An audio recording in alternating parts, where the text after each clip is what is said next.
The Blood Knights, new unit, released today. First, let's just talk a bit about their stats. Armored and shielded just tells you that they have good armor and a chance to block missiles. 30% missile block chance from missiles from the front. Anti-large. So these guys, this is perhaps the most special thing about them. They have a bonus versus large of 24 together with a normal unit size, which is part of what makes them able to defeat Demigryph Knights head on. Their leadership, quite decent. Their speed isn't bad. A speed of 75. If we compare that to other heavy cavalry units, like the Chaos Knights have a speed of 66. For the Empire, the Demigryph Knights have a speed of 76. And the Reiksguard has a speed of 66. So, quite fast heavy cavalry. For Bretonia, their Grail Knights speed of 75. So these Blood Knights are quite fast for their killing power. Melee attack of 34, not great, not terrible. Melee defense of 38, decent.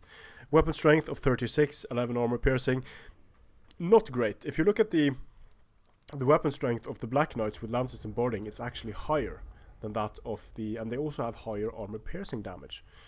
So, but only by 1. But the bonus versus large is what sets these Blood Knights apart.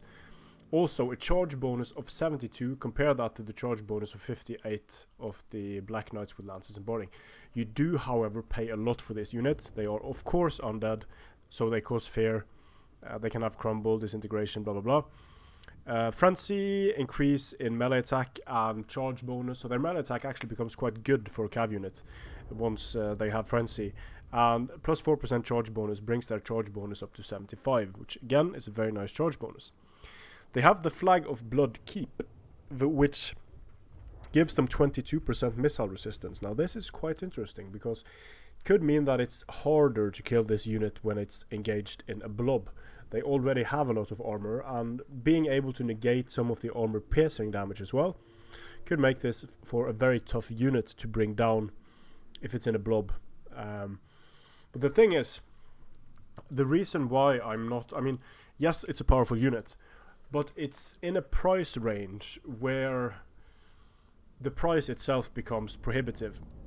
Part of the reason for that is that the vampires, in terms of infantry killing power and monster killing power, in most multiplayer settings, they rely on a few key units.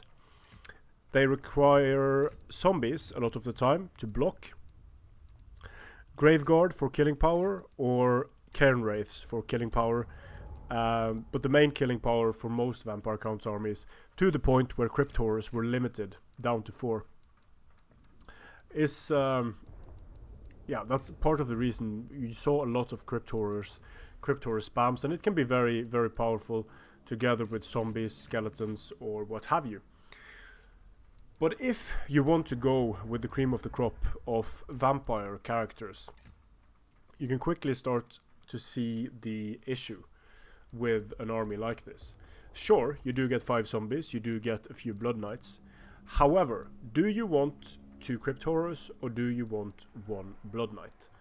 So if I take out the 2 Crypt Horrors, that doesn't even afford me another Blood Knight.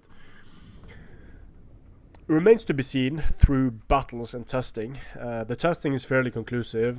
These guys kill shit, because in no small part due to the fact that they're able to go in, win decisively on the charge, scare most things on the battlefield, and break them quickly.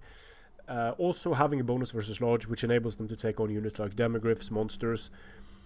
All of these things makes for a very powerful unit, but you're also putting a lot of eggs in one basket with this unit.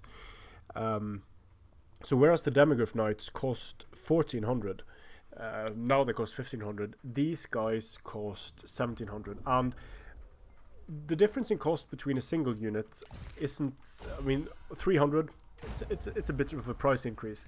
But what the price of Demigryph Knights allowed them to do previously was for the Empire to bring in a bunch of Demigryph Knights, a bunch of cheap spears, and still have funds. Now I would have funds for another character like a Witch Hunter or Celestial Wizard if the Demigryphs were at their previous price range. Could also take out the Demigryph and afford even more characters. Or I could take out another Demigryph Knight, and that could afford me handgunners, cannon, whatever. So the price in itself is a big balancing factor.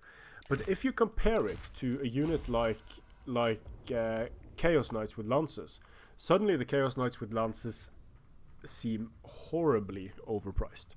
Because Chaos Knights with Lances lose hard to Demigryph Knights. Demigryph Knights are cheaper. They lose hard to Blood Knights. Blood Knights are slightly more expensive. And while they do well against Empire Cavalry, removing bonus versus large on most cavalry units, but keeping it in a big way on Demigryph Knights and these Blood Knights, I would have liked to see weapon strength be higher and not just throw in a bonus there. But it doesn't really make sense. That's one thing. And from a gameplay perspective, it's sort of, why are these guys' lances better at skewering a monster than they are at skewering a man, for example?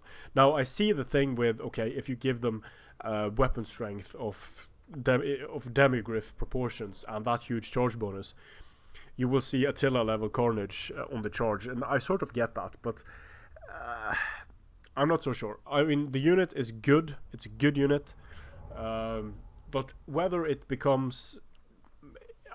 I have a hard time seeing the room for more than... Because of the other things you need in a Vampire Count's army, I have a hard time seeing room for more than a few of these guys. However, it's entirely possible that with 4 Blood Knights and that you're able to defeat enemy cavalry quickly, defeat enemy infantry quickly, and send in a few mop-up units. However, I kind of doubt it. It remains to be seen. So far, not as OP as the Demigryph Knights were at release, but a contender for the spot. Strength and honor.